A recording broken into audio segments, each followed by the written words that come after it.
if you think about approach and avoidance, I sort of make a distinction in morality between two kinds of morality. One is prescriptive and one is proscriptive. Prescriptive is based in avoidance. These are the things we shouldn't do. You shouldn't lie, you shouldn't steal, you shouldn't cheat, right? We all know that, right?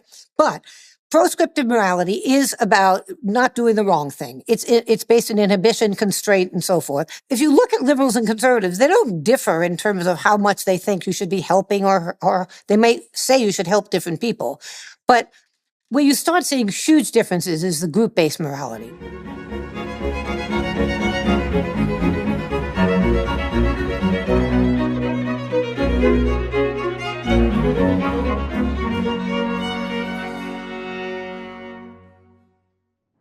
Hello, everyone. I'm talking today with Dr. Ronnie Janoff-Bulman. She's a professor emerita at the University of Massachusetts Amherst. She's a social psychologist and the author of two books, one from about 30 years ago called Shattered Assumptions, and the other called The Two Moralities, The Origin and Fall of Right and Left Politics. Why did I want to talk to Dr. Janoff-Bulman? Well, I'm very interested in both angles of her work. First, because the notion of shattered assumptions is associated with the idea that there's something like a hierarchy of values in our beliefs, in the structure of our beliefs, that we have some beliefs that are more fundamental than others. Those would be beliefs that many other beliefs depend upon. And so I wanted to talk to her about what it might mean that the assumptions that orient us in the world are organized hierarchically, right? So that some things are deep and other things peripheral. And so that the deep things are in some sense the most real and vital. All of those topics we're going to talk about in the discussion with Dr. Ronnie Janoff-Bulman. So I'm interested in your two major works. I want to talk to you about shattered assumptions, and I want to talk to you about the political divide. And I think we'll start with shattered assumptions. And so why don't you start by letting everybody who's watching and listening know what you meant when you discussed shattered assumptions and why you felt that was a reasonable way of approaching the problem of traumatic injury, post-traumatic stress disorder, right? Okay. Profound disillusionment, even. Okay, I mean, that's work that's now 30 years old. I should say that. But I'm a social psychologist, not a clinical psychologist. And I did a great deal of research on victimization back 30 and 40 years ago. And what I was finding was some commonality, actually a great deal of commonality across victimizations, things that we would now call trauma, rape victims, loss of loved ones early, accident victims, natural disaster victims. And at the time, the clinical literature really was somewhat problematic from my perspective because it was looking at people as pathological as opposed to the situations as pathological in some sense. I kept hearing the same thing from people across these domains, which was, I never thought it could happen to me, which was kind of surprising at the time because, we assume people know bad things happen, right? But it led me actually to do some work and further research, and I posited this notion of shattered assumptions based on a sort of people's finding that what we now know as implicit cognition, at the time there was no work really, or very little work on implicit cognition, but finding that basically people's beliefs about, these fundamental beliefs about the world seem to have gotten shattered, that beliefs about the world being meaningful, not random, benevolent, people being worthy, all of a sudden people really questioned these very, very basic beliefs that they didn't even necessarily know they had. And it led me to this notion of shattered assumptions, which now, if I wrote the book now, would be a little easier to claim because of all we now know about implicit cognition, right? These are implicit beliefs, and these beliefs actually were not necessarily illusions. I mean, they were these sort of working models of the world, a good enough world. And after these negative events, they did seem to get shattered. People had a sense of their own fragility, their creatureliness. You know, we're humans and species with symbolic systems, and yet we're food for worms. You know, that notion of fragility, terror, so forth and so on. So basically, I was writing it in some ways as a corrective to much that was out there in these very distinct domains. So there would be a literature on rape victims, for example, or literature on natural disasters. Now, I should say there were wonderful people working at the time, clinicians who certainly, knew certainly as much as I did and probably lots more. But they had a very different perspective. Social psychology, I think, is a very healthy way of viewing the world because it normalizes as opposed to pathologizes. And that's where I was coming from. I don't know if that sufficiently responds to your question. Okay. Yeah. Oh, yeah. Well, it's definitely a good start. Okay. So now you mentioned something that I'll just get you to clarify a bit. You said that if you were writing this book today, with what we know about implicit cognition, that your argument would be easier to justify. So just like flesh that out a bit before I ask you some other questions. Well, the fact is that now we have implicit beliefs that people don't necessarily know they have. So it's easy to argue that when something happens and the inner world gets shattered, that these very fundamental beliefs now, which really are at the base of our conceptual world, can be impacted by real life events, even though we don't know we hold them. Do you see? Okay. And at the time, got it. At the time, that wasn't necessarily clear. People would say, "Well, we know what we believe. Everybody knows what you see." Sure. So that's all I meant by that, Jordan. Yes. Okay. Good. Well, that's I presume that's what you meant. Okay. So now, let me run an idea by you, and you tell me what you think about this, and see if it's in accordance with what you believe. So I've been trying to think about this in part neurologically, because I'm interested in why anxiety and terror might be radically anxiety and terror and pain radically disinhibited by the shattering of belief and hope destroyed at a fundamental level. Okay, so now you believe in something approximating a fundamental level. So let me explain what I think that might mean, and then you tell me what you think about that. Okay, so in the landscape of implicit cognition, there are hierarchical dependencies. There are some presumptions that we make, they might be implicit, upon which many other presumptions rest. That's a good definition of fundamental. Here's a way of thinking about it. Imagine that you track the citation count of a scientist's work. Well, if the discipline hasn't become corrupt, the more citations, broadly speaking, that a given scientist has, the more their work is fundamental to the field. And the reason for that is because much other work in that field depends on those publications. Otherwise, they wouldn't be massively cited. And so then you could imagine that in a system of belief, there are levels of dependency. Those levels of dependency have a bedrock, and at that bedrock, everything rests. That seem reasonable to you? Absolutely. Oh, okay, good. So let me go a little farther with this, and you tell me if you object to any of this. Okay, so I've come to understand that implicit structure through which we see the world is equivalent to a weighting system.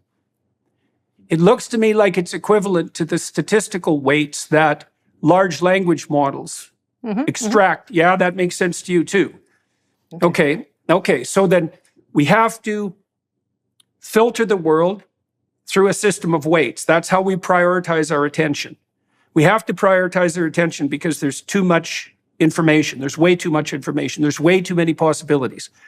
So we prioritize, and we do so in keeping with our axiomatic assumptions and they have a hierarchical structure of dependency. Now, if something happens to us that violates those assumptions, then it blows the weighting system. It demolishes the weighting system that we use to prioritize our attention, and everything comes flooding back. Okay, do you know Carl Friston's work by any chance? Not well, so... Okay, no. well, this is an exciting thing. So Carl Friston has a model of perception that's very well developed, and he's a very well-cited neuroscientist. He invented most of the, what would you call it, the procedures that people use to investigate MRI images, for example. Okay. Right, okay. So Friston's a very well-established neuroscientist, and he believes that both anxiety and positive emotion are related to entropy control. So this is different than terror management. It's a very different idea, although they're analogous in some sense. Okay, so anxiety signals the collapse of a system of orientation so that hierarchical weighting is no longer possible, so that way too many things impinge upon you at once. And anxiety is actually the signal that that happens. Technically, it's the signal that that's happening. Mm-hmm. And so it's the flooding back of chaos, right? And okay, now, the consequence of this, we know the psychophysiological consequences of this. The psychophysiological consequences are an acceleration of the stress response, right? Exactly. Hyper-preparation on the psychophysiological side, right? And that is sufficiently stressful to be physiologically and neurologically damaging. Right. The hypervigilance that comes with trauma is clearly consistent with that. The thing I would say is, the thing I would say that's interesting is one doesn't even need to, obviously there is a weighting system, and, the accuracy at the very top levels is absolutely essential. And at the fundamental levels, at some level, you can have some illusory beliefs because, if it's very dangerous, I believe I can swim and I'm a great swimmer, but I go into a pool and I can't swim, I'm in trouble. If I think the world is sort of more benevolent than it really is, that's not going to get me, that's really a fundamental belief that's not going to get me into as much trouble, but can guide me in a positive way, okay? One of the things I was going to say is, I'm not sure you need to even posit the weighting system in the case of trauma, because I think although I don't think we would disagree about this, what is being shattered and disrupted is the base of the fundamental of the system, the conceptual bedrock of the system.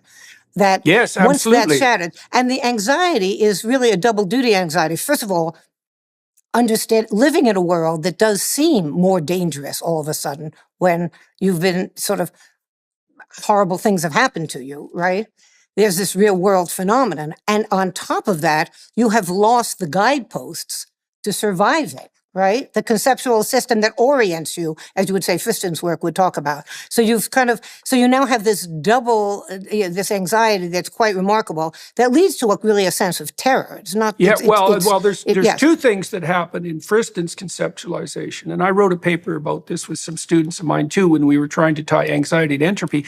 It's not only that anxiety mounts, that's bad. That's terrible, right? And it does result in this state of psychophysiological hyperpreparation, which is physiologically devastating across time, right? It can cause brain damage. It does in fact make you old because you're burning up excess resources. The other thing that happens though is that it destroys hope. And that's also an entropy problem. So Friston characterized positive emotion as a signal that entropy in relationship to a valued goal had decreased. So imagine that you posit something of value and then you move towards it and you see yourself moving towards it, and that's happening validly. Then the diminution of the distance between you and the goal is signaled by dopamine release. And it shows that the probability that you're going to attain that goal is increasing. And that's what hope is. Now, if you blow out your value structure, or if it's pulled out from underneath you because your assumptions are shattered, then your conceptualization or even your belief in the possibility of a valid goal also vanishes. So not only are you subsumed by anxiety, you're overwhelmed by hopelessness. Yes, Right. no, there's no question. I mean, and I talk about that actually in the book, but I don't talk about, I only have a few pages on the neurophysiology of trauma, because you have to remember it was published 30 years ago. So the Right, of research course. was 35, 40 years. We have learned, or trauma researchers, and I haven't, by the way, done research on trauma for many years, but trauma researchers have learned a great deal, as you're pointing out, about some of the physiological, neuropsychological bases of, or ramifications and consequences of trauma, which is not something that, that long ago we knew much about. It is interesting, though, that from social psychology, we do think about emotions as signals. I mean, you don't even have to posit the physiology or neuroscience. You can say, your emotions are sort of the experiential automatic signals about how you're operating in the world. Yeah, they're right? navigation guides. Yeah, navigation guides. So which is definitely. very similar, but we're talking about at different levels of analysis there. Yes. Yeah. Okay, so now let's go to the idea of the shattering. So there's something else I want to weave in. So imagine that you have an aim and that it's predicated on a set of values. Now imagine that those values have a hierarchical structure in the way that we just described. So there's something at the bottom. Now the question is, how would you characterize that structure? So I have a hypothesis for you, and you can tell me what you think about this. It's a hypothesis that I've developed fairly extensively, but I'm working on it in detail in the new book that I'm working on right now called We Who Wrestle with God. So I think that a description of the structure through which we look at the world, the hierarchy of values through which we look at the world, I think that's literally what a story is. See, a story. Okay. So a story, like if you go to a movie and you watch the protagonist, hero or villain, here's what you'll see. You'll see a sequence of situations in which the aim of the character becomes clear. Right. Now, when you watch that, what happens is that you infer his aim and you adopt that, you embody that. This is literally how you understand it. You embody it. You come to see the world through that perspective, and you experience the emotions that are part and parcel of that aim. Right? So that's a form of exploration, right? Because it means you can go to a movie or you can watch a piece of fiction. You can adopt a temporary aim. It's like a game. You can adopt a temporary aim. And in consequence, you can explore the consequences of that aim, but also have the experience that goes along with it. It's the same thing that people are doing, by the way, when they go to a sports stadium and they watch someone aiming at the goal, right? And being skillful in their approach, right? They adopt the aim, which is the goal. That's why they identify with the team. And then they embody the emotions that are appropriate to that aim. Okay, so I think this is a fundamental. See, I figured this out in part 30 years ago when I was looking at the neuropsychology of expectation. Right, there's a big cognitive psychology literature on expectation. Social psych is all about it. Right. Right. All But there's something about that that's wrong, because we don't expect in the world. We desire, right? Our expectations are specified by our desires. And that's a useful twist because it integrates motivation. You see, if it's cold cognitive expectation, we're prediction machines, but we're not. We're motivated machines. We're pursuing our desires. And so our aims are motivated. Right. And so we're upset when the outcome doesn't match our desire, not when the outcome doesn't match our expectation. That's very interesting. I guess I agree in part. I do think that, there's such a huge literature in psychology on expectation that doesn't necessarily, let's assume you're responding to somebody on the basis of a stereotype, for example. You're responding based on expectation. You generally operate to confirm it, but I'm not sure that's based on a desire. So I'm not sure all of it is motivated. I think some of it is, much is motivated. I agree with you, but I think there is a great deal that's not motivated cognition. The bulk of our human functioning is, but. Okay, well, so I think we can solve that conundrum given the framework we're already using. So imagine that we're seeing the world through a hierarchy of value, right? With something, okay. The farther down the assumption hierarchy you go towards the base, the more motivation is involved. If you're just playing on the periphery where things don't matter, then it's expectation. But if you go down into the depths, then it starts to become highly motivated. And that's because, and part of that motivation is the fact that as you go down into the depths, the world, like your stability depends on what you desire making itself manifest, or at least not being radically violated, right? Right, that's right. Your stability depends on your working models actually working, right? And I do agree. It's interesting we talk about motivation, because when I was doing the Two Moralities book, of course, all of that is funneled right through motivation. I mean, the fundamental notions of approach and avoidance. I mean, that is really how we organize our lives, right? Sure, that's the root I believe of in motivation. Believe for sure. Okay, for sure. Okay. So, are you or someone you know fighting the battle against cancer? For the last 25 years, Invita Medical Centers have been pioneering personalized, cutting-edge treatment programs for patients all over the world. Invita has been the leader for patients looking for advanced immunotherapy and genetically targeted therapies, all while focusing on fewer side effects and better patient outcomes. As a global leader in oncology care, Invita is committed to healthcare freedom for all. They've spearheaded a revolution in employer health insurance options, empowering companies to provide their employees with access to not only top doctors, hospitals, and technologies, but also the first of its kind nationwide personalized medicine coverage. Invita is doing all of this, plus offering significant tax and cost savings, full transparency, and liberation from the grip of commercial insurance carriers. Whether you're a patient in need or a company looking to break free of monopolized healthcare insurance, Invita could have the solution for you. To learn more about their treatment options, visit Invita.com or visit InvitaHealth.com to learn more about their company insurance programs. That's Invita, spelled ENVITA.com for treatment options, or InvitaHealth.com to learn more about their company insurance programs. So the expectation model came out of the cognitive and the neurophysiological literature of the early 60s.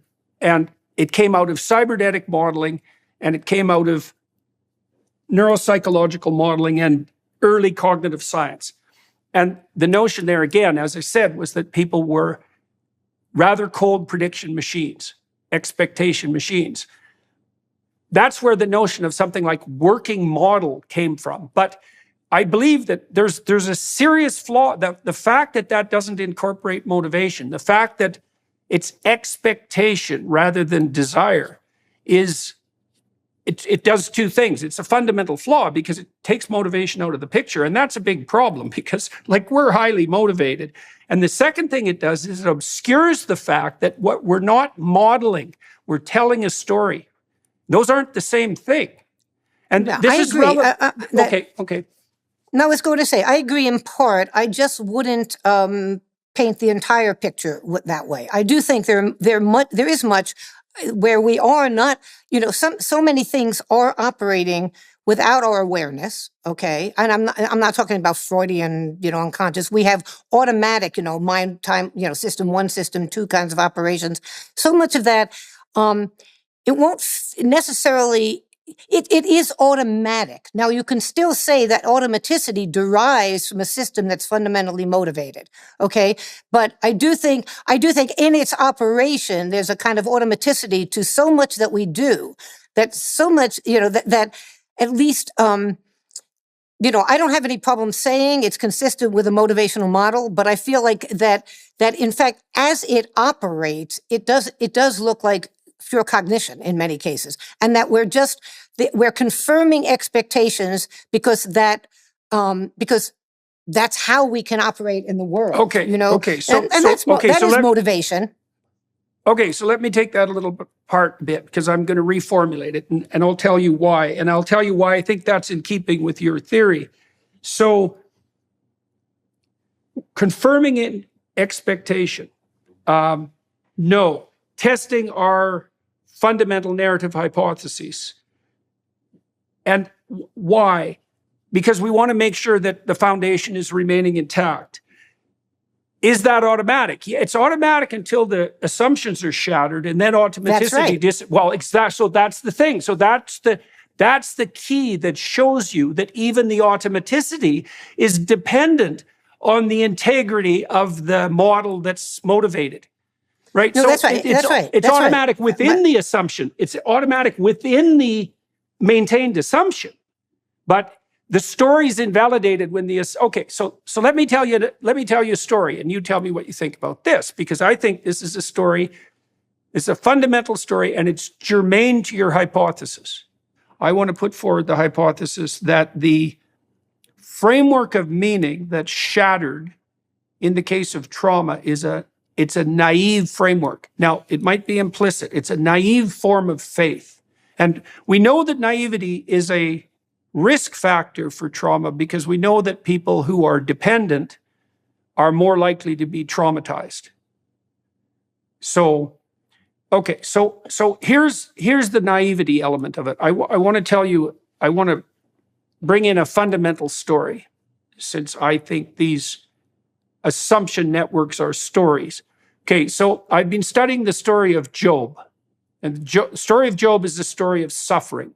Yes, okay. And meaningless, right. What seems like random events, right. Well, or worse than random, malevolent. Malevolent. Right, so worse than random. Okay, so this is how the story sets itself up. So we're told at the beginning of the story that Job is a good man. And we have the testimony of God himself on Job's account. And so God is up in heaven, bragging away, so to speak, about how good Job is, and his sons come to observe, and one of whom is Satan, and Satan says, I don't think Job's that good. I think he's just fortunate. And God says, no, I think he's good. And Satan says, why don't you let me have a crack at him, and we'll see if he's good. And so God says, yeah, okay, do your worst. And in consequence, and that's the malevolent element, let's say, at least the arbitrary element, but perhaps the malevolent element, Job loses everything that he's worked for, virtually everything he works for. He loses much of his family. He becomes very ill, and not just ill, but ill in a way that's disfiguring and shameful.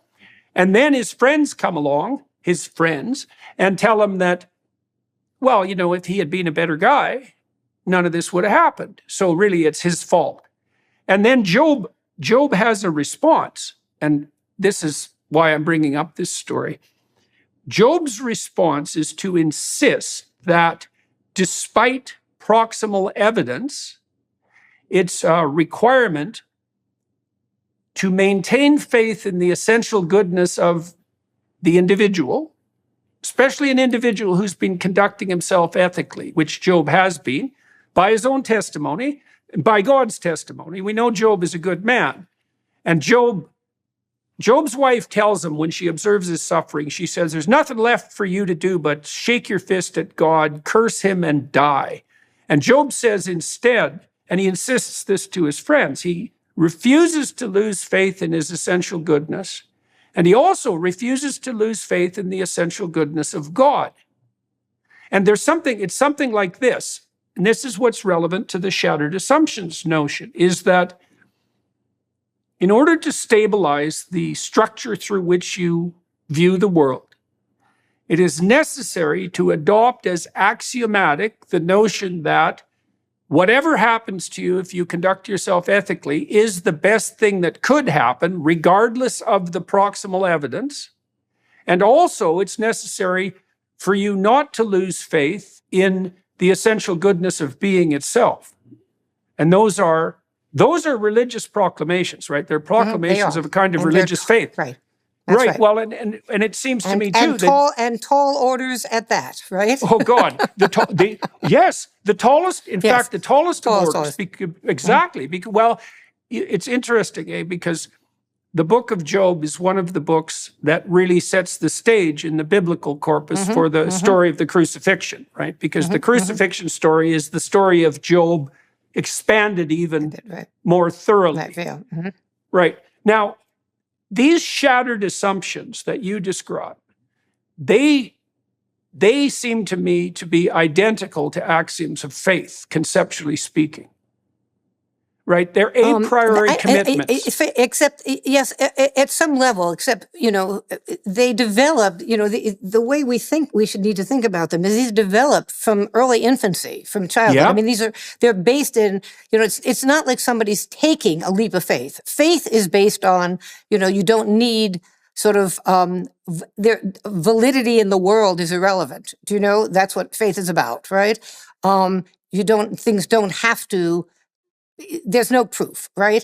You take a leap, an act of faith. These are fundamental beliefs based on experience. They're not just, sort of pie in the sky. They're not things that, I want to believe that. These are not desires.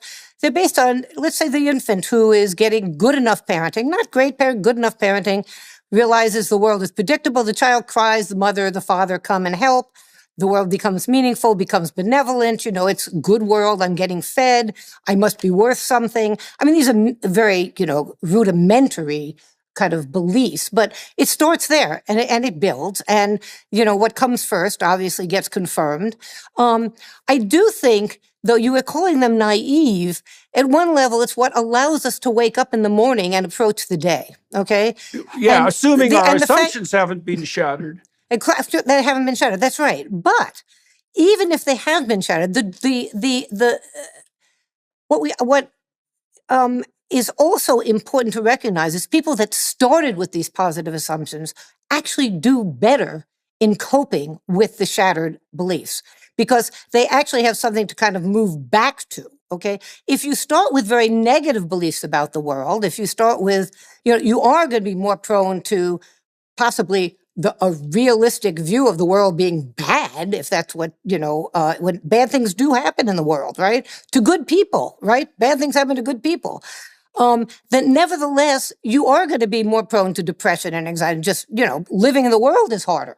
So some of these, what seem like illusory beliefs are what allow us to be. You talked about motivation. It allows us to be motivated on a daily basis to function and operate and, love and care. And, so I do think, and they have long-term consequences when bad things happen. Because what happens after the shattering is people try to rebuild these assumptions. In the best cases, and by the way, most cases, not the cases that all go to psychologists and whatever. If you did huge community surveys, which we did, you find lots of people have gone through some really horrible things and don't necessarily go to a clinician. Now everybody goes to clinicians. 30, 40 years ago, that wasn't the case.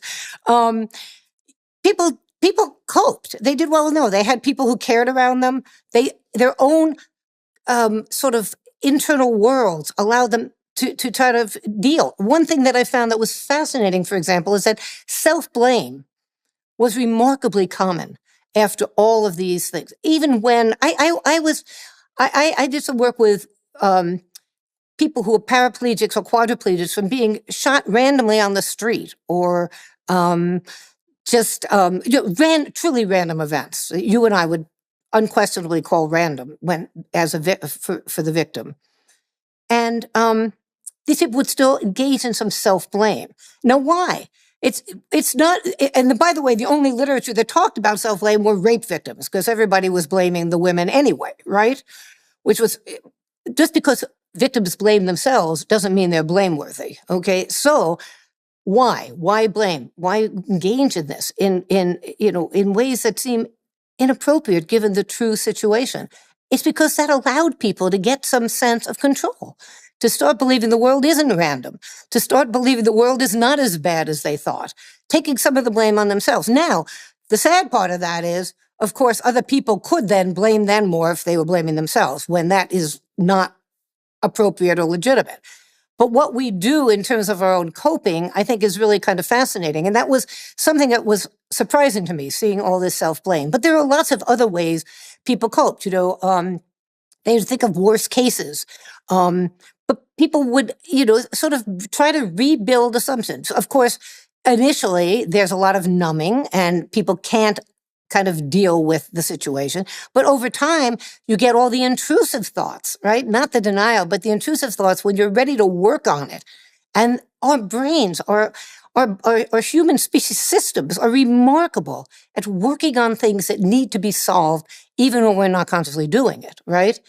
And over time, what I found is people did remarkably well. That doesn't mean they rarely return to the same, as you would say, naive assumptions, but they turned to more positive assumptions about the world and were sadder but wiser, and now felt that they could basically incorporate the negative events in a broader sort of belief system that was deeper, fundamentally positive, right? Okay. So Yeah. let's take a bunch of that apart. The first issue I'd like to address there is probably the notion of illusion. So I spent a lot of time looking at Shelley Taylor's work, The Necessity of Positive Illusion. Yeah, well, I am not a fan of the idea of positive illusions in the least. Okay. I think it's one of the most dangerous philosophical ideas ever put forward by academics. And I know it's allied with terror management theory too, that we need to inhabit a world of something like necessary fiction. And it's predicated on the idea that reality itself is so unbearable that if we ever saw it in its unvarnished form, it would demolish us. Yeah, but no, I'm not there either. Yeah. Okay. So a better model, perhaps. Well, go back. Yeah. Yep. Okay. No, go ahead. Go ahead. No, I was going to say one thing is you were talking about the hierarchy of belief earlier. Go back to that. Illusory beliefs at the very fundamental level, which allow you to have some positive motivation, getting up in the morning, dealing with life and so forth. Those actually could be very good. They're very strong, positive motivation to move ahead, to go, to act in the world. You don't want illusions at the higher levels, right? You can't. If you do, you actually will not be able to deal with the real world. As I was bringing up before, if I have an illusion about what a good swimmer I am and I jump into a pool and I can't swim, that's pretty damn unfortunate, right?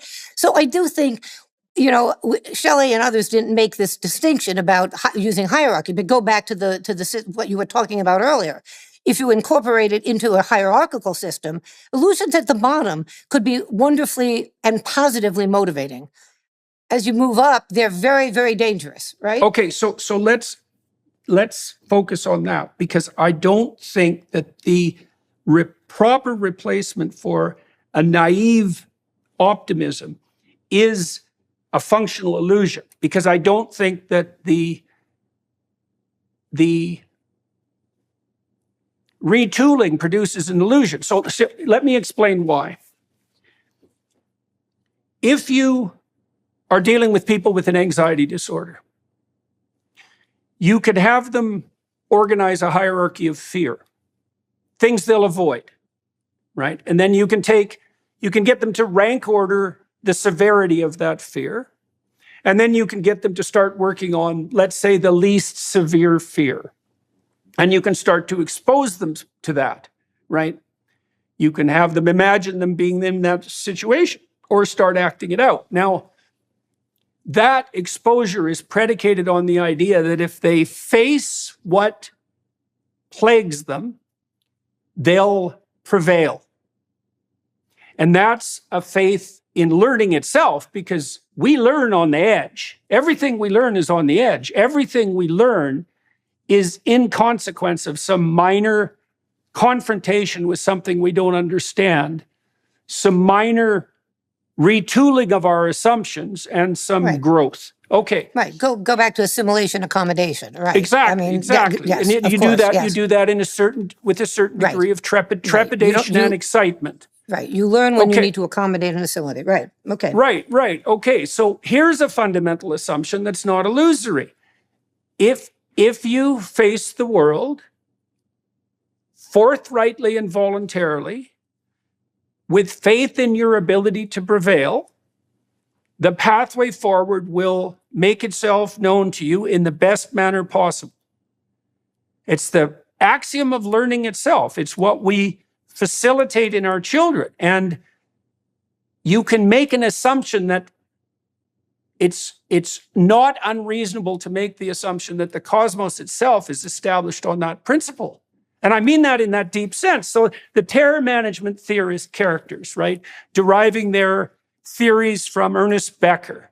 I loved Ernest Becker's book. I love Ernest Becker too. But he's also deeply wrong. The hero myth that Becker lays out is not an illusion. It's actually the fundamental principle by which adaptation takes place. Because confronting a sequence of minor traumas, let's say, is exactly what fortifies you, right? It's the principle of medicine itself. A little bit of the poison is what strengthens you. And it's also the nature of learning. And so to have faith in that capacity, above all, is not illusory. In fact, it's faith in the fundamental mechanism by which people formulate their adaptation. And that's, see, Becker, there was a whole literature that Becker didn't know of, that he didn't pay any attention to. And so he went astray in his fundamental presumptions, and so did the terror management theorists in consequence. But you've got to believe also that not everything works on faith. I mean, if the fact that you can't swim, I'm going to go back to this example again, and you jump in the water because you think you can do it. Faith is not going to allow you to survive. That's stupidity. Right? Well, that's stupidity, but that's what you're saying. But it sounds like stupidity, but that's what you're saying. I mean, the fact is, I think, it's all a matter of opinion, but I think we learn by being exposed to situations that are new, that we are able to assimilate. If it is too different, assimilate, or we can assimilate it because it works, or we can accommodate our structures to basically incorporate it. If there is too much of a disconnect, it can't happen. And, right, because we don't know. That's right. We don't know how to manage the reorganization. That's what's happening in trauma. That's right. But in trauma, the disconnect is at the bedrock level. Whereas in much daily life, the disconnect, I don't want to talk about small traumas. It's sort of interesting, Jordan, that the word trauma gets so overused now, right? Yes, that's for sure. I get a call from a podcaster in England that wants me to talk about all the people being traumatized by the Queen's death. This is an old woman that you could expect would die, That's really, I don't call that trauma, right? And you probably wouldn't either.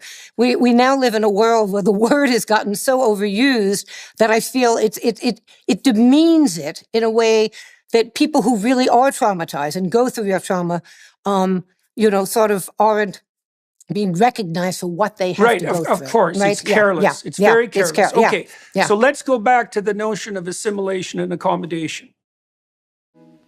Are you tired of feeling sluggish, run down, or just not your best self?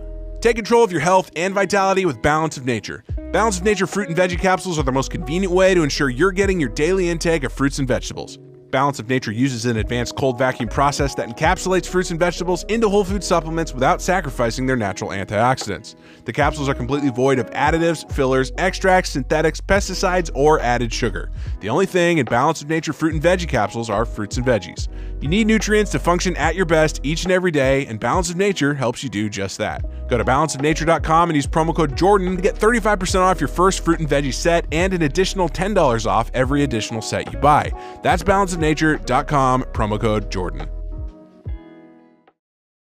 Okay, so I want to put a neurological spin on that in relationship to what we're discussing. So you said, and rightly so, you said that we can bite off more than we can chew, and we can neither assimilate nor accommodate. We can't digest and we can't adjust ourselves because the the mouthful was too big, right? We've taken on, okay. The challenge is too great. Okay, so here's something. You tell me what you think about this, because I think this is like the coolest idea ever. So we're attracted towards optimal challenge by the sense of meaning. It grips us. Okay, so meaning is the instinct that puts us on the edge of optimal change. Okay. If we talk about meaning as assimilation, yes, okay. Well, I would say meaning is the motivation that puts us on that edge.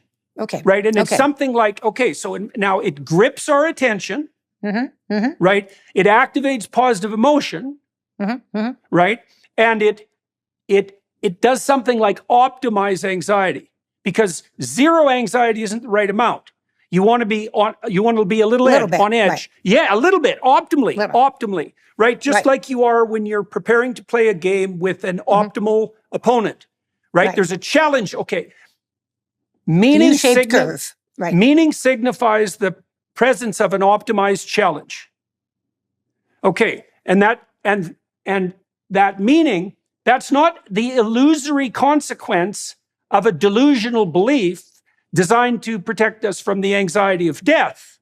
Instead, that meaning is a signal that we're on the developmental edge that will best prepare us for all challenges that we might confront in the future.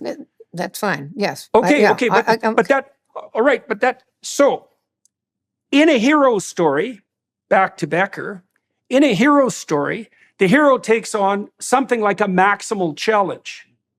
Now, Becker claimed that we identify with those heroes in an illusory manner to fortify ourselves against the anxiety of death, sort of narcissistically elevating ourselves. But the alternative view is that no, as a proper sojourner forward, what we're doing is taking on exactly the optimized challenge that expands our skill, that expands our knowledge, that retools our maps, and that makes us optimally prepared for the future, even if all hell breaks loose. I that agree. Seems reasonable to you. I mean, I don't think all these things we do in life is based on trying to deny death, which is, of course, Becker's notion. So I do agree with you. I mean, there is this sense of, yes, the challenge, we like the hero stories, we learn from them, life is not simply on a daily basis about denying death. There's no point that we do. I mean, I think we frequently do deny death, but it is not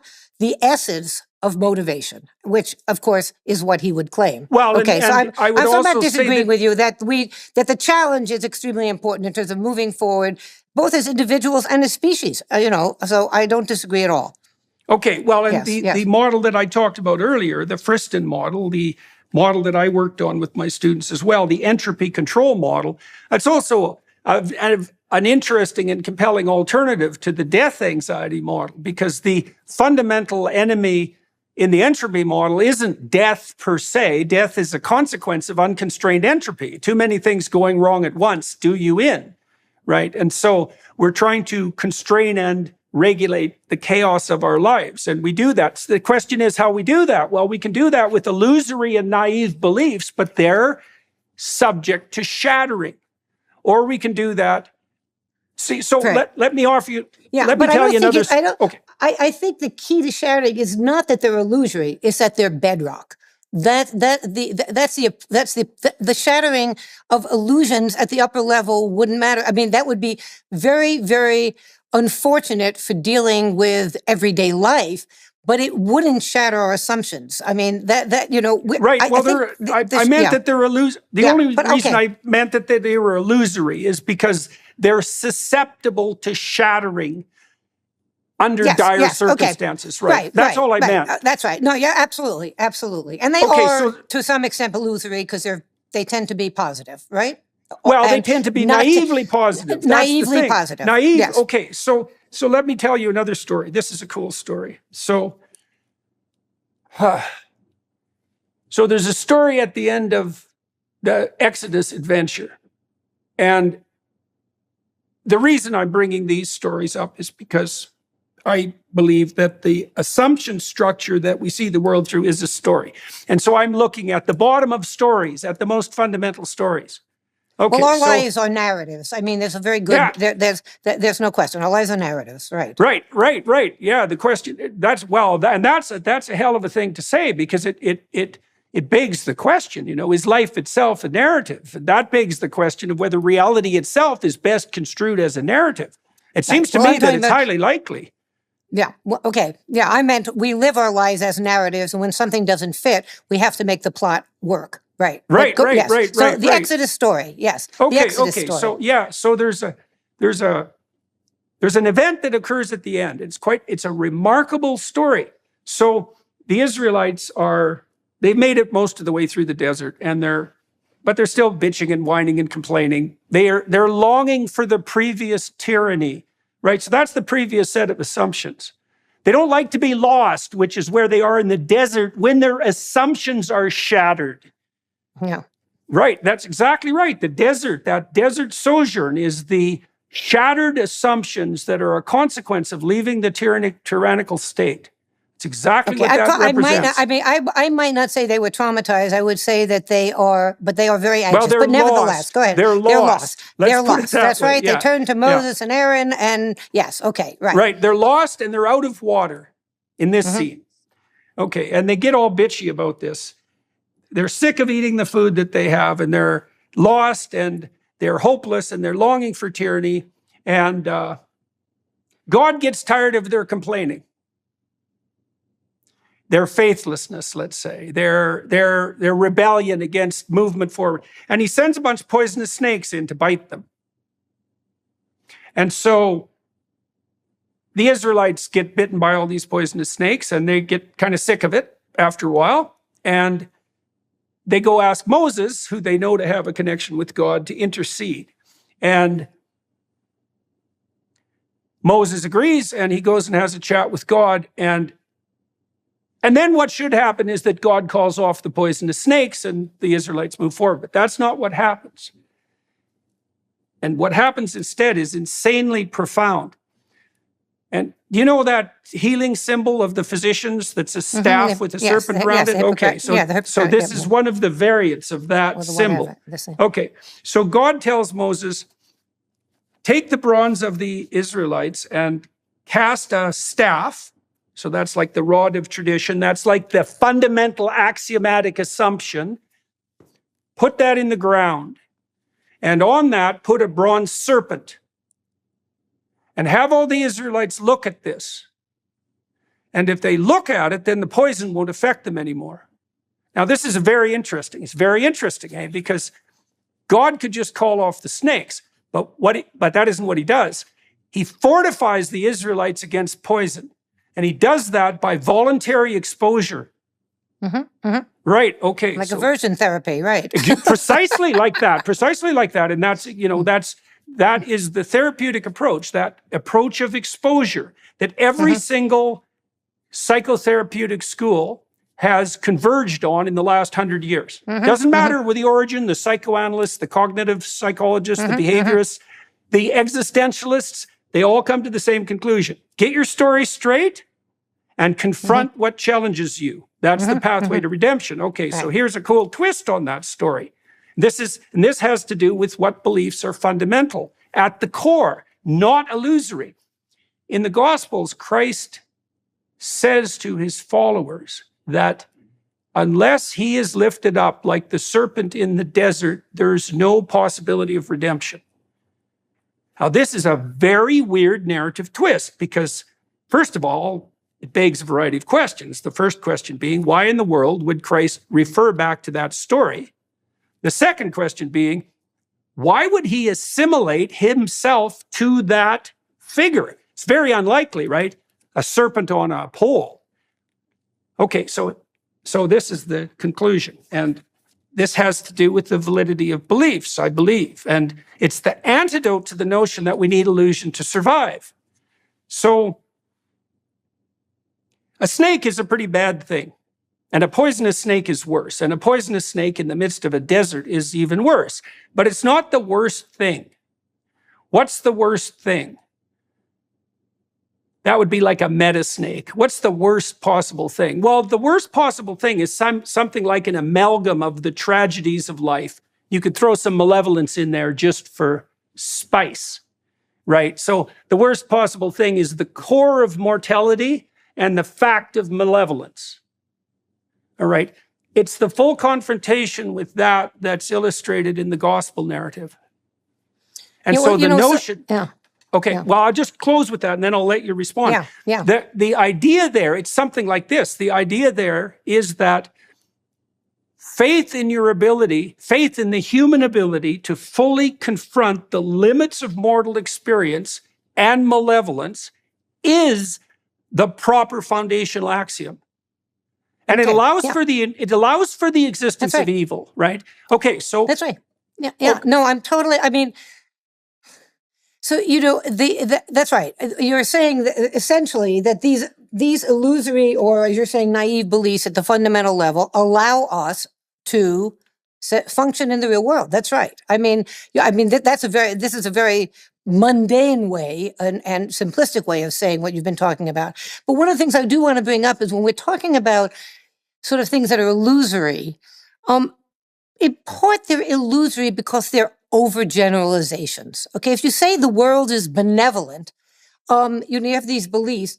Part of it is just, it's an overgeneralization of, in general, things are right. It doesn't take into account all the, all the bad stuff that we know happen. But so at the fundamental level, what we're talking about, these overgeneralized beliefs, when people actually end up managing and coping successfully with trauma, they still end up having some beliefs that are essentially less overgeneralized. They're beliefs that are positive that now can account for, as you're saying, these negative events. Okay, but it's interesting to talk about it, that cognitively we cannot, as you know all too well, we cannot actually sort of respond to every single little thing in the world. Most of our beliefs and all of our knowledge involves some overestimation, overgeneralization, abstract, and when you get to that very top of that hierarchy, then the things may be very, very specific, right?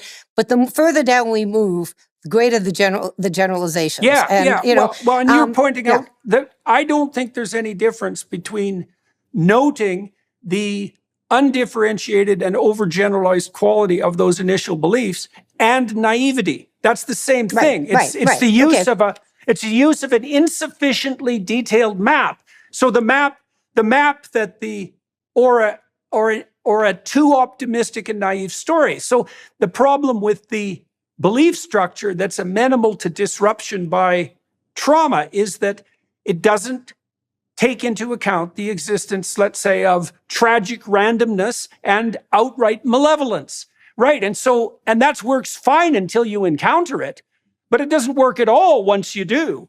And once you encounter it, having those beliefs actually enables people to actually rebuild the assumptions.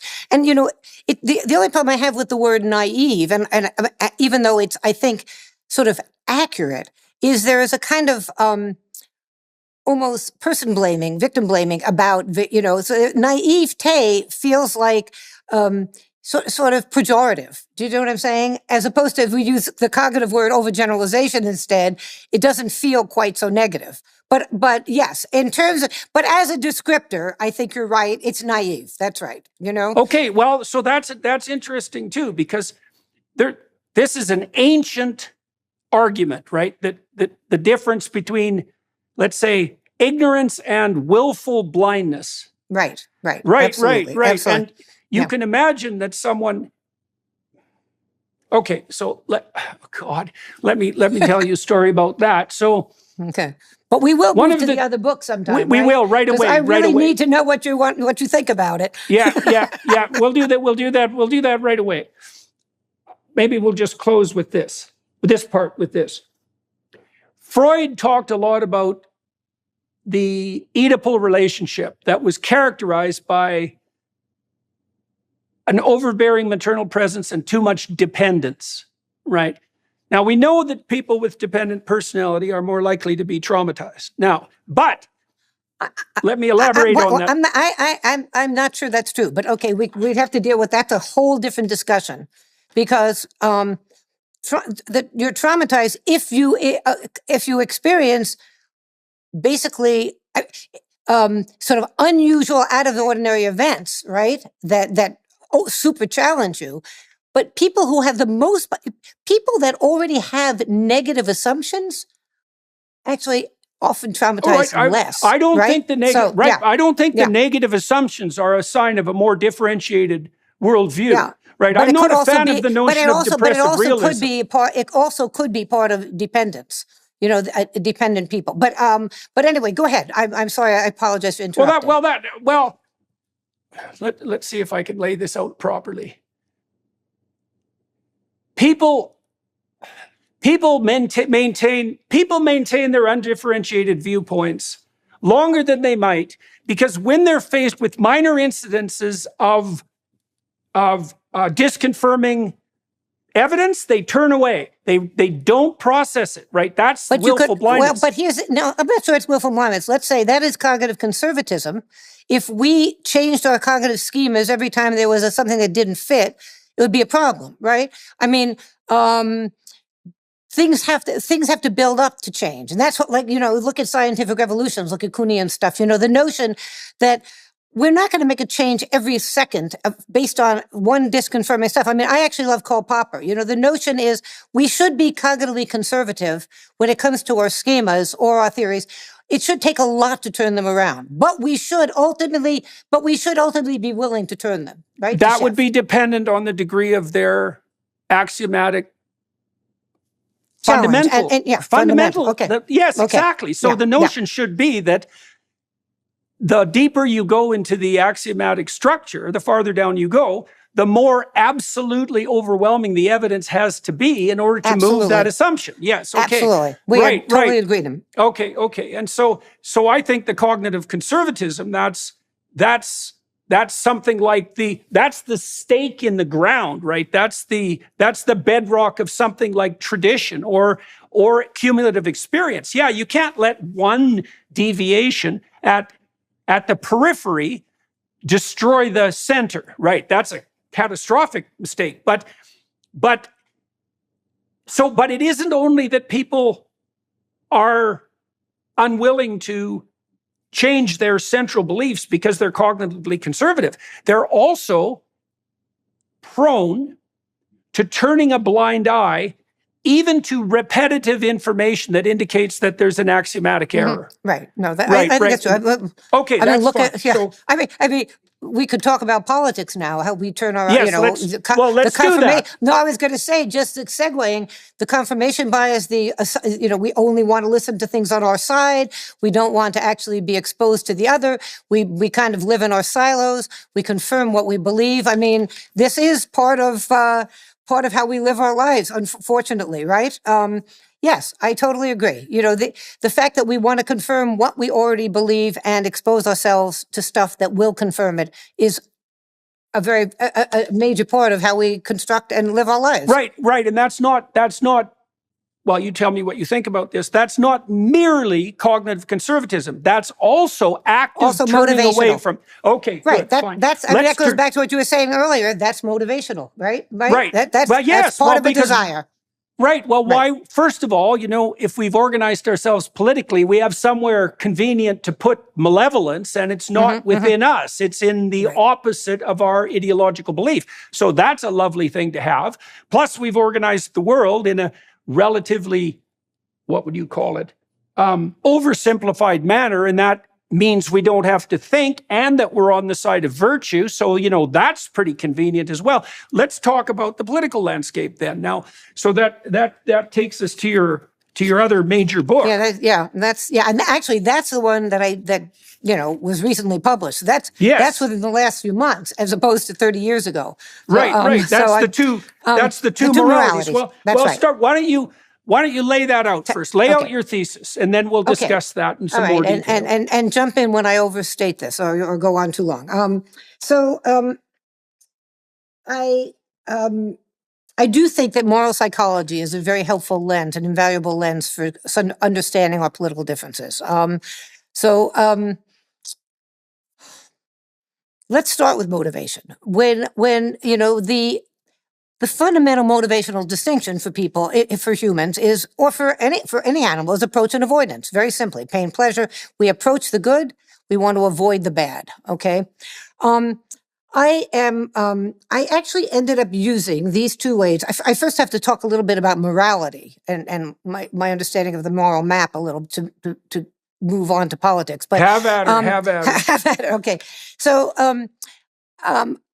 if you think about approach and avoidance, I sort of make a distinction in morality between two kinds of morality. One is prescriptive and one is proscriptive. Prescriptive is based in avoidance. These are the things we shouldn't do. You shouldn't lie, you shouldn't steal, you shouldn't cheat, right? We all know that, right? Is that the same as conscience?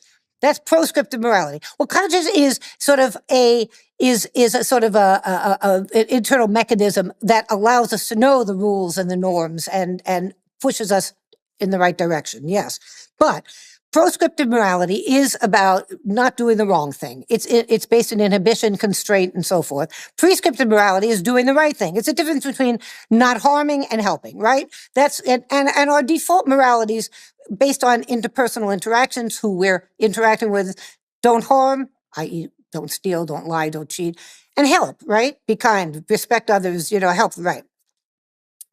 Now that difference, and by the way, motivationally, they're not harming and helping are not the same thing. They're not just opposite sides of the same coin. They're opposite in many ways. The child who doesn't, is told not to take somebody else's toys and doesn't take the toys isn't necessarily good at sharing his or her own, right? So the prescriptive and the proscriptive are really quite different. And in fact, children learn proscriptive morality, the do nots, much more readily, more quickly than the do's. Okay.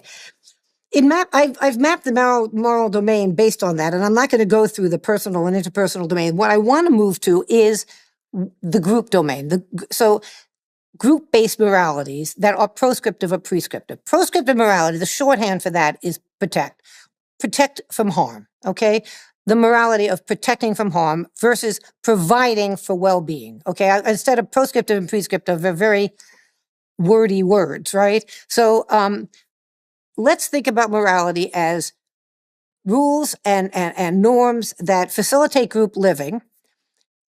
In part, they're based on protecting from harm, protecting the group from harm in this case, and providing for the group. Those are the two basic tasks for group living, right? Defending and providing. And when I've looked at this, these two moralities, which, by the way, I should also argue motivationally, what is the most difficult part of do not? If your temptation has to be inhibited in the case of the proscriptive or the protect. The enemy of prescriptive morality, the providing, is not having to tamp something down. It's not temptation. It's apathy. It's not caring, right? So what I have, if you look at liberals and conservatives, they don't differ in terms of how much they think you should be helping, or they may say you should help different people. But, both groups believe you shouldn't harm, and you shouldn't steal and lie and cheat, and you should help your neighbor, and you should be kind and respect other people. Where you start seeing huge differences is the group-based morality, which in the case of a proscriptive group-based morality, the protecting the group looks like social order. What people are after is social order, stability, and security of the group. And in the case of a prescriptive, it looks like social justice, providing for the group. So everybody is cared for, a shared communal responsibility. So we have this social order and social justice, which are quite different. But it turns out those are not correlated. They're negatively correlated. Every other area of morality, protecting and providing, are highly correlated, okay? So I want to move to this. How did you determine that they weren't correlated? Well, because we took large samples of self-described liberals and conservatives, okay? And you can see what their support for these various beliefs such as social order. There are constructs that underlie that, and we, in the book we talk about all the confirmatory factor, all the statistics. But what's important for me to go back for one moment is I actually believe that both liberalism and conservatism are morally based. Now, I'm on the left, so but I believe very strongly that liberals and conservatives have to work together to preserve our system. I do believe you said MAGA. why. You said why in some sense, right? Because you need order and you need provision. You need order, and in many ways, you cannot. We're not going to preserve a democracy with just half the country, opting for it, right? I mean, if you look at any presidential election, about half the country votes Democrat, and half a Republican. Now, I do want to put a disclaimer here. I do think that the people that wield these ideologies are not necessarily moral, and I want to say that MAGA.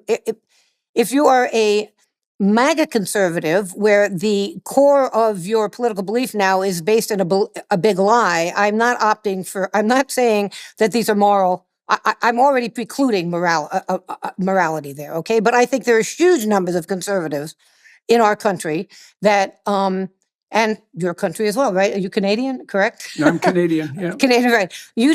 Lots of conservatives that I disagree with probably in terms of policy, but I'd be happy to sit down and talk about it. We'd find out there are lots of things that we'd agree about, okay?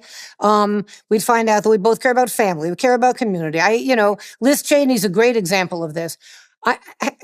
Everybody I know on the left says, I'd be happy to sit down with Liz Cheney. She has integrity. I don't agree with her about any policy, but she has proven that she is a person that's moral, okay?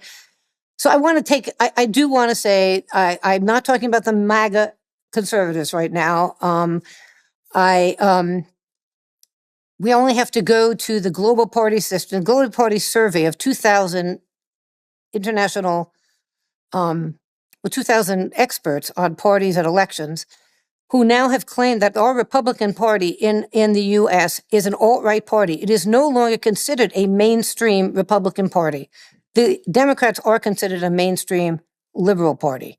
So, we're now talking about a party that isn't even really a mainstream conservative party. But let's put all of that aside, all right? There is a reason to believe that half the world, half the U.S., half of Canadians probably tend towards a conservative, half tend toward a liberal. These are not, I don't believe, as Hibbing and his colleagues do, that politics is inherited. I do think there are some temperamental differences early on that can lead people to one direction or another. All the literature on threat sensitivity for conservatives. That's threat sensitivity. We talk about that as if that's necessarily a bad thing. That's not necessarily bad. Somebody has to be sort of alert for threat, right? We know when you look at eye tracking, for example, studies, conservatives are more likely to look at the negative, et cetera. Liberals are more likely to look at the positive, or at least don't differentiate. Liberals are more, the psychological attribute that defines liberals is openness. So you have openness versus a sensitivity to threat. These do lead to very different kinds of policies and concerns, okay? There's no question. Unfortunately, I think a lot of social order could, in fact, if you have an interest in social order, you could actually believe in working towards greater equality, which basically is really would help social order a great deal. But in fact, what most conservatives move towards instead are social issues, abortion and same-sex marriage and doctor-assisted suicide and prohibition. These are based on constraint, and they are based on prohibition. That's exactly right, which is proscriptive. I'm sorry. So yes. Well, that's. I want to make sure that I've got the argument exactly right here, and so let me lay out what you said and tell me if I've got it correct. The best evidence that I know of for distinguishing between conservatives and liberals is temperamental, right? The liberal types, the progressive types, are higher in openness and lower in conscientiousness, especially orderliness, right? And then the conservatives are the reverse of that, low in openness and high in conscientiousness, especially orderliness. And so they see less possibility in potential compared to the liberals, which is why the liberals tend to be open border types, because they see beyond the constraints something like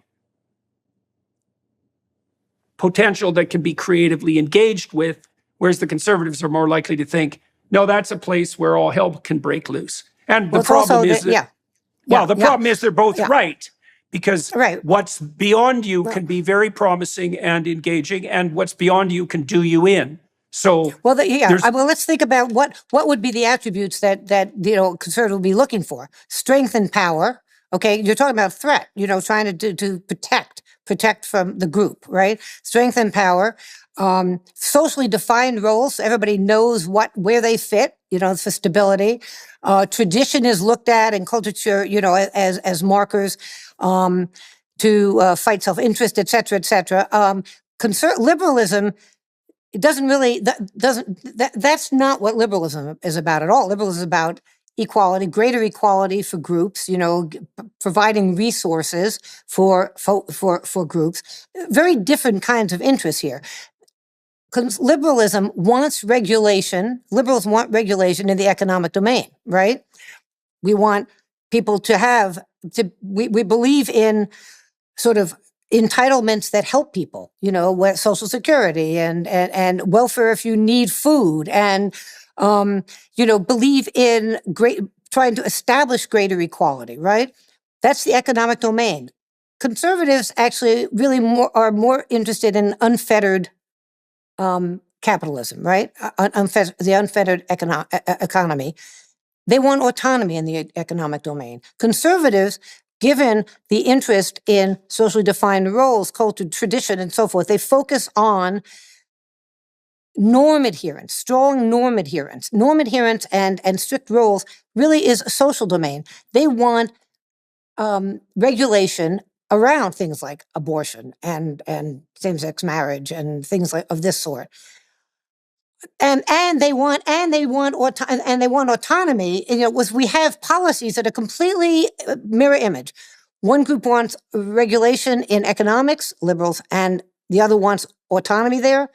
And conservatives want regulation in social domain, and liberals want autonomy there. So you get this crazy thing, which is why people have always said, why is it that conservatives really, they want to be so strict about abortion, but, don't touch the economy? Well, it's because it's not their domain. It's not, you see, it's not where the morality doesn't touch that for them. It's not a relevant domain. So, okay, so let me ask you, well, that's okay. Let me ask you this. I'll put a good word in for the conservatives. I know you have been doing that as well with regards to the necessity of maintenance of social order, but there's also another difference that seems to me striking, and I don't think the conservatives are very good at playing this up. The reason that the conservatives with integrity want autonomy in economic matters is so that individuals, rather than the state, can bear the responsibility for provision. Right. Well, why is that? Okay, I understand the argument, but why is that better? Here's the thing. The conservative mantra is equal opportunity, equal opportunity. I get so very tired of hearing that, because you never have equal opportunity if people are not starting at the same place, right? What's equal opportunity if somebody has a lot of money they've inherited from their parents and somebody has nothing, and you say there's equal opportunity? There's not. It's like running a race with some people starting, a lap ahead. So even this notion of individuals should be responsible. It's not that liberals don't think that it matters. It's not just individuals. It's not just individuals. That individuals don't believe that. I mean, you're right. People are also responsible, but I love the notion that picking people up by their own bootstraps and how important that is. And you go back to Martin Luther King, and he says, well, some people don't even have boots. It's important to remember that we start in very different places based on social policies in the past, right? So it's not as if people who work hard shouldn't also do well. It's that lots of people who work very hard still can't get ahead. So this notion of individuals should be responsible for those who can make it without the help, great. But I believe in communal, sharing and communal responsibility. I believe in that. Maybe that's that is a liberal belief, that it's not each person for him or herself, and you make it or you break. It's that we have a responsibility to each other. We're in this game together. We go around once in life, help each other. And that includes having a system, government, right? That's what we got, helping those who need it. And I don't think that's inconsistent with people also working hard, right? Okay, so this is what I would recommend for the time being. I think we should continue this discussion of the political on the Daily Wire Plus side. No, I'm happy to do that. Yeah, let's do that. Let's do that. And so that's a reasonable. We covered a lot of material. That's a reasonable place to draw this part of the conversation to an end. For everybody watching and listening, thank you for your time and attention. First of all, on the YouTube side. Yeah, I didn't realize it was already 10:06. Thank you. Yeah, well, there we go. That's the consequence of an engrossing conversation. Okay, so for everybody watching on YouTube, thank you very much for your time and attention. I'm going to continue this conversation behind the Daily Wire Plus platform paywall, and so if you want to join us there, please do, and we'll hash out some more of our discussion with regards to conservatism and liberalism. Thank you very much. Dr. Janoff, Janoff-Bulman? No, it is Janoff-Bulman. Ronnie. It's Janoff, right. Okay, yes, okay. Yeah. Thank you very much for walking me through your thoughts on shattered assumptions and your political ideas. We're going to continue that. And thank you to the film crew here in Scottsdale for making this possible, and to the Daily Wire Plus people for putting this all together. And feel free, everyone, to join us. Yeah. And the film crew here, yes. Right. So thank you, and we'll take 5, and we'll re-establish contact on the Daily Wire Plus side. All right. Bye, everybody. Yep.